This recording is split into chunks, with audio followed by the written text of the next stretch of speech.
E aí pessoal, voltamos aqui com a terceira parte do vídeo de construção de eixos de potência pelo método de desenho dentro do software Autodesk Inventor 2020. Para poder executar os chanfros ou os raios de adoçamento, tem dois jeitos de fazer isso aqui dentro do Inventor. Eu posso usar as ferramentas de modificação, aqui arredondamento e chanfro, ou eu posso fazer isso dentro do esboço que eu fiz para fazer o corpo do eixo. Por exemplo, eu posso clicar aqui, ó, esboço 1, vou clicar duas vezes nele, aí eu entro no modo de edição. E aqui eu tenho ferramentas de arredondamento e de chanfro.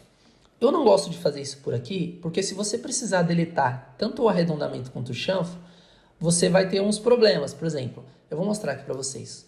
Eu vou criar um chanfro de 2 mm, vou selecionar essas duas linhas e dar um OK. Ele criou o chanfro de 2 mm, manteve as cotas, né, de 160, mas se eu quiser deletar isso, na hora de deletar eu tenho que clicar aqui, arrastar isso, tenho que deletar a linha do chanfro, deletar as duas cotas do chanfro, arrastar, né, clicar na ponta da linha e arrastar até a cota que estava anterior do chanfro, e a mesma coisa para cá. Então eu tenho uns passos a mais. O mesmo funciona para o arredondamento, quando eu quero deletar. Então deixa eu voltar isso aqui.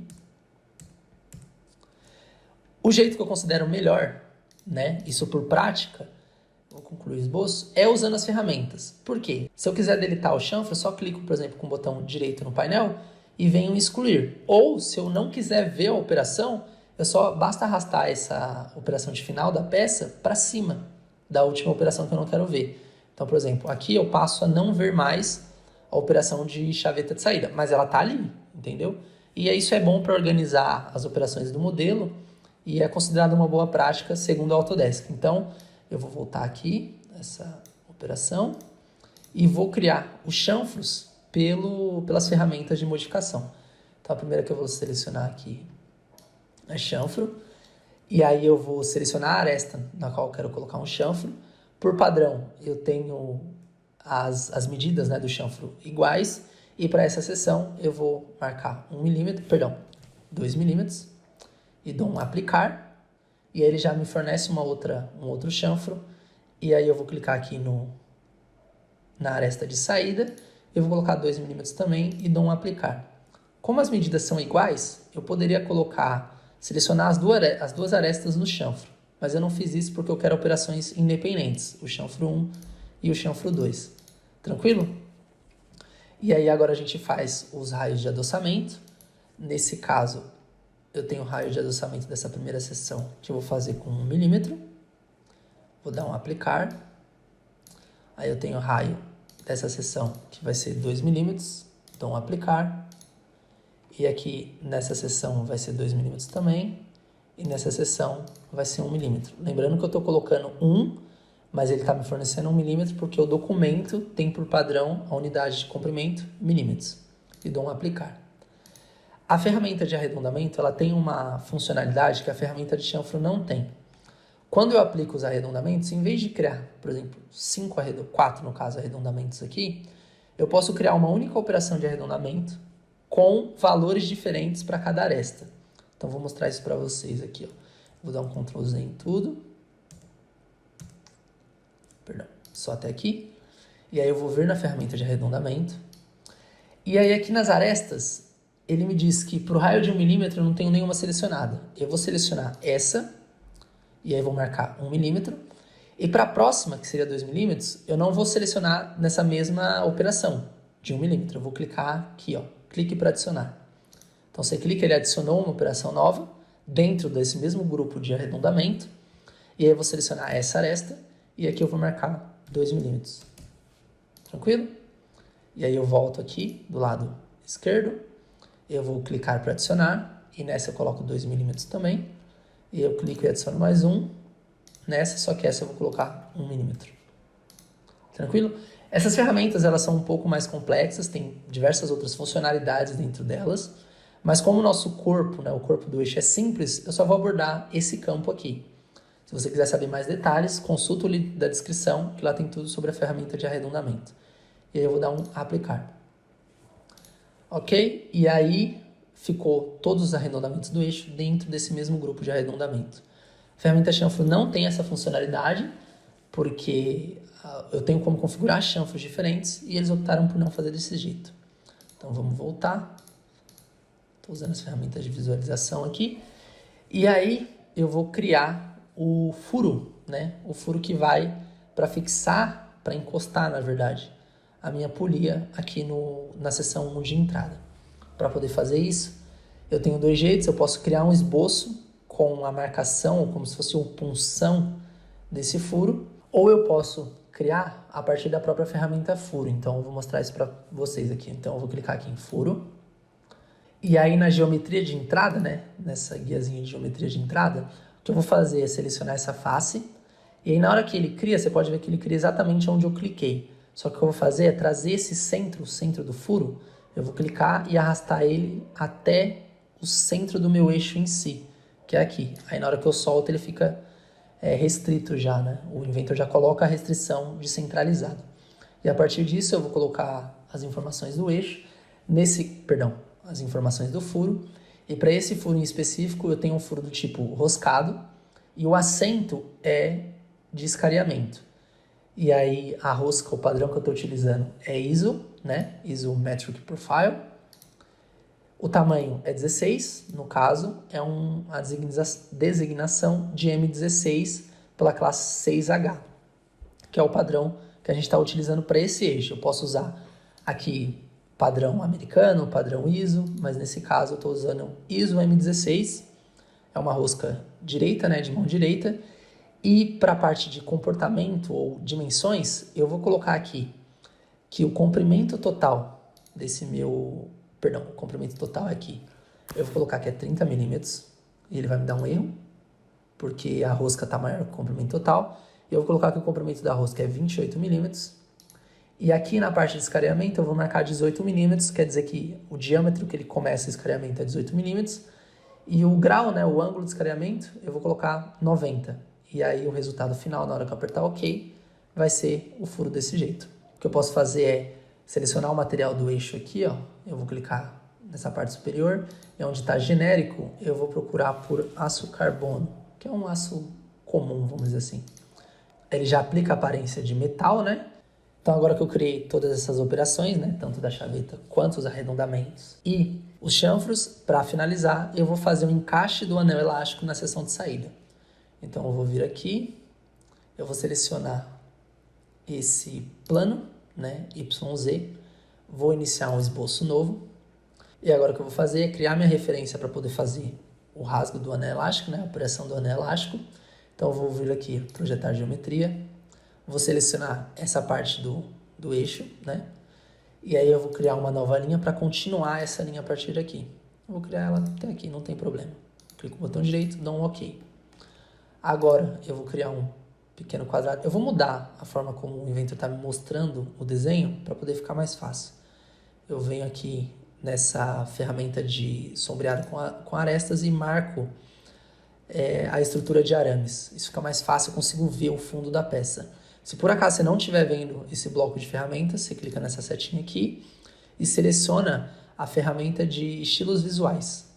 No caso eu vou desmarcar e marcar de novo. Estilos visuais, e aí ela aparece para você, você seleciona estrutura de arame, no caso. Agora o que eu vou fazer é criar um quadradinho, um pequeno quadrado, né? Nesse caso está muito grande, restrito a essa linha que eu acabei de criar.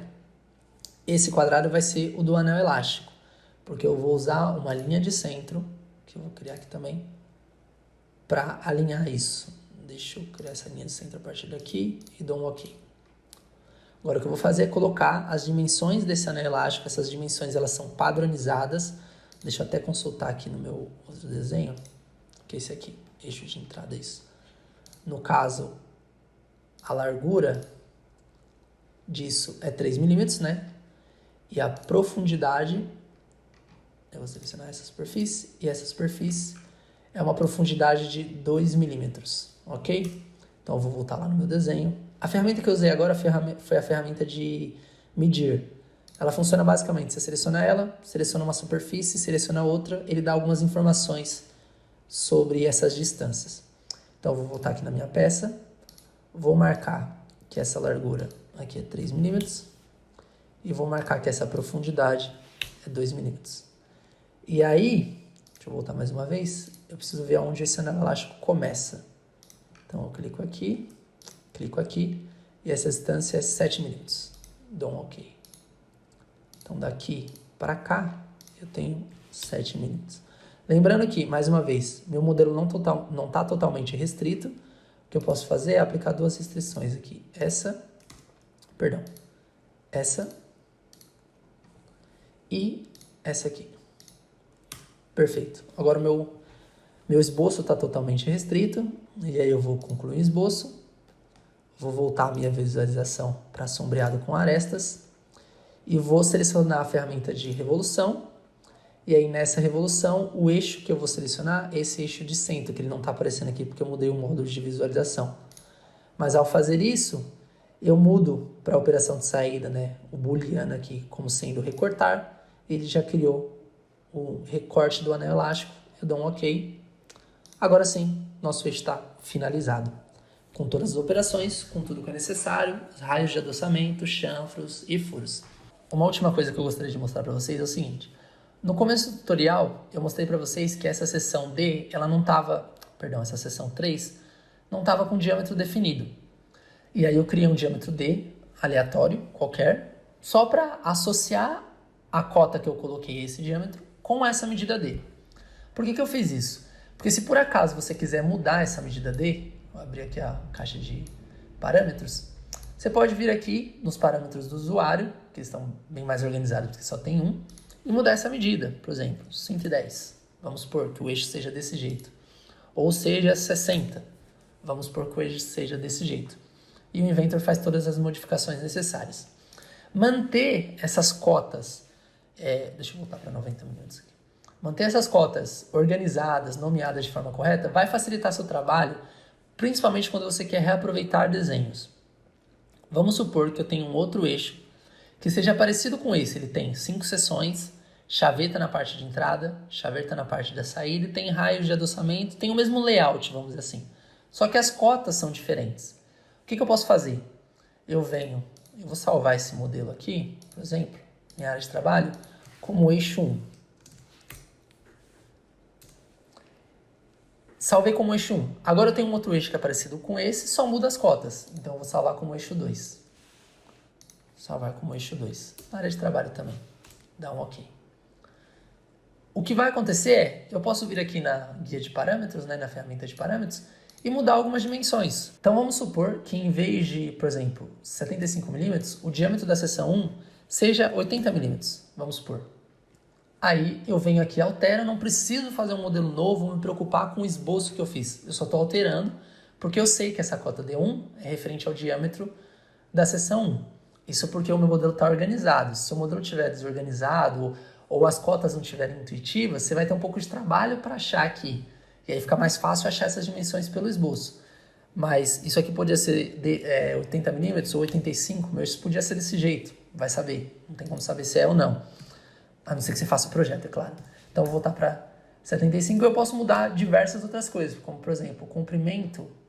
Vamos lá, o L1, o comprimento D1 era 160, mas pode ser 150. Eu fiz um ajuste, vi que o meu eixo pode ser menor. E assim vai. Então, quanto mais organizado você tiver aqui... Deixa eu voltar para 160. Quanto mais organizado você tiver aqui nas suas cotas e mais organizado você tiver na descrição das suas operações, mais fácil você vai conseguir editar seu modelo e de forma mais rápida você vai conseguir compartilhar as informações e reaproveitar essas informações.